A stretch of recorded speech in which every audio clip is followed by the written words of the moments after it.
किसी भी विश्वविद्यालय को बनाने के लिए शिक्षा, अनुसंधान, प्रशिक्षण की बात आती है। इसके लिए पहले से अध्ययन किया जाता है कि विश्वविद्यालय कहाँ खोलना है, किस प्रकार का रिसर्च होगा, क्या वित्तीय संसाधन लगेंगे, क्या हमारी प्राथमिकताएं होंगी, किस तरीके से ये विश्वविद्यालय रन करेगा। कि सरकार ने इसमें कोई ज़्यादा प्रयास नहीं किए हैं जो प्रयास किए जाने जरूरी थे।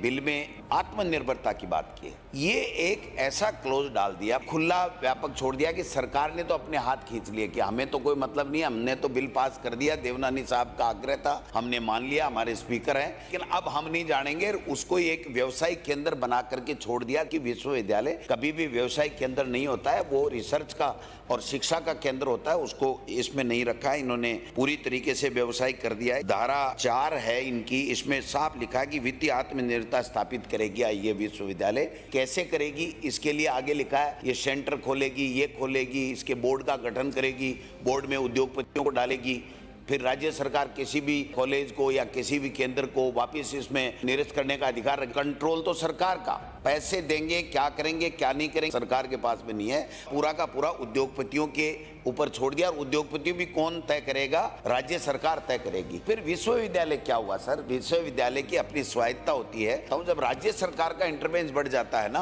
तो न तो वित्तीय आत्मनिर्भरता हो पाती है, न वहां पर कोई वीसी लगते हैं, न कोई स्टाफ लगता है, न कोई रिसर्च का पैसा जाता है। जब सब कुछ ही आपने कर दिया, डिग्री बांटनी है, डिग्री तो 15-16 विश्वविद्यालय और ही बांट रहे हैं, रोजाना हम फर्जी डिग्रियां पढ़ रहे हैं। व्यवसायिक केंद्र खोल लेंगे, फर्जी डिग्रियां बांटेंगे, फिर हम कहेंगे नियामक रेगुलेटरी बोर्ड बनाओ, नियामक आयोग बनाओ। नियामक आयोग हम बनाएंगे नहीं। धारा 8 राज्यपाल को भी असीमित अधिकार दे दिए। ये यूनिवर्सिटियां जो है ना, वो राज्यपाल से वैसे ही दुखी हैं, उनका इतना इंटरफेरेंस बढ़ रहा है, हर राज्यपाल का इतना बढ़ रहा है। वीसी अपनी मर्जी से लगाएगा, स्टाफ अपनी मर्जी से लगाएगा। कोई भी सरकार रही हो, बाहर से लोग आ जाते हैं, ले लेते हैं, फिर उसके बाद में वो भर्तियों में घोटाले करते हैं, घपले करते हैं, बदनाम होते हैं, चाहे हमारी सरकार हो चाहे आपकी सरकार हो। एक तो ये तय करना चाहिए कि विश्वविद्यालय कोई खोले तो कम से कम उसका वीसी तो हमारा होना चाहिए। बजट का कोई प्रावधान नहीं, बजट तो आ गया सर, 12 महीने तो ये कागज ही है जिसको लिए आप और हम घूमते रहोगे।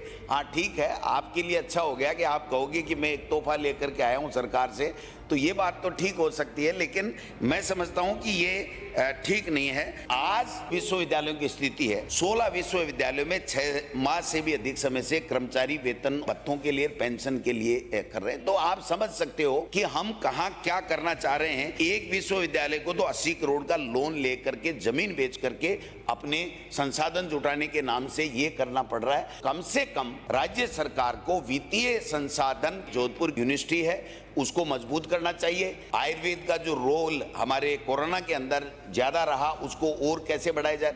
हमने तो पौधशालाएं भी लगा करके 9 पौधशालाएं आपने देखा होगा कि वो भी हमने की हैं। राज्य आयुष नीति 2021 भी हमारी सरकार के समय बनाई थी। कोरोना काल में जो काम आयुर्वेद वालों ने भी किया है, मैं उसकी भी प्रशंसा करना चाहूंगा। 1 करोड़ से ज्यादा लोगों को काढ़ा और जो गिलोय का चूर्ण दिया गया और निःशुल्क इसको भी किया गया। जैसे एलोपैथी के लिए निःशुल्क हमारी सरकार ने किया, वैसे निःशुल्क भी इसमें किया। और आयुर्वेद शिक्षा को बढ़ावा देने के लिए BAMS, UG और PG इंटर्न का स्टाइफंड जो था, उसी तरीके से इनका किया गया है कि सभी आयुर्वेदिक, यूनानी और होम्योपैथी चिकित्सालयों में पूरी की पूरी दवाई फ्री।